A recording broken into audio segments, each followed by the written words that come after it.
સંચાલક શ્રી, આચાર્ય શ્રી, ગુરુજનો તેમજ મારા વાલા વિદ્યાર્થી મિત્રો બધાને સુપ્રભાત।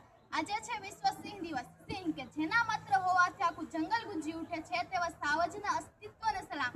આજે આપણે વિશ્વ સિંહ દિવસની ઉજવણી કરીએ છીએ તો તેની પાછળનો હેતુ શું છે?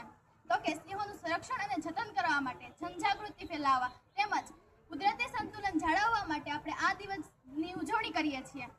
આજે આપણે એક એવા પ્રાણીના સન્માન માટે એકઠા થયા છીએ કે જે માત્ર જંગલનો રાજા નથી પરંતુ ગુજરાતના ખમીર અને ગૌરવનું પ્રતીક છે। હા, હું વાત કરી રહી છું ગીરના સાવજ એટલે કે એશિયાટિક સિંહની।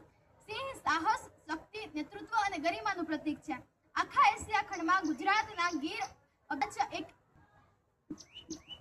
ઉપસ્થિત સંજય સાહસ, શક્તિ, નેતૃત્વ અને ગરિમાનું પ્રતીક છે। આખા એશિયા ખંડમાં માત્ર આપણા ગુજરાતનું ગીર અભયારણ્ય છે એવું માત્ર સ્થળ છે કે જ્યાં એશિયન સિંહો કુદરતી વાતાવરણમાં મુક્ત રીતે વિહરે છે। આ બાબત દરેક ગુજરાતી અને ભારતવાસીમાં અત્યંત ગર્વની વાત છે।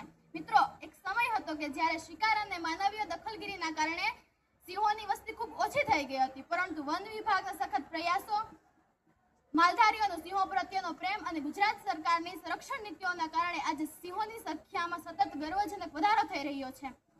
આજે પ્રકૃતિના અદ્ભુત સર્જનને બચાવવાનો સંકલ્પ લેવાનો દિવસ છે। વન્યજીવોનું સંતુલન જાળવવા માટે સિંહનું અસ્તિત્વ અનિવાર્ય છે।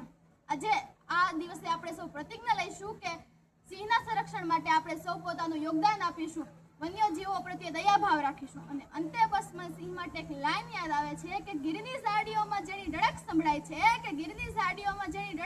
છે, એ જ તો સોરઠનો સાવજ અને ગુજરાતની શાન કહેવાય છે। આભાર।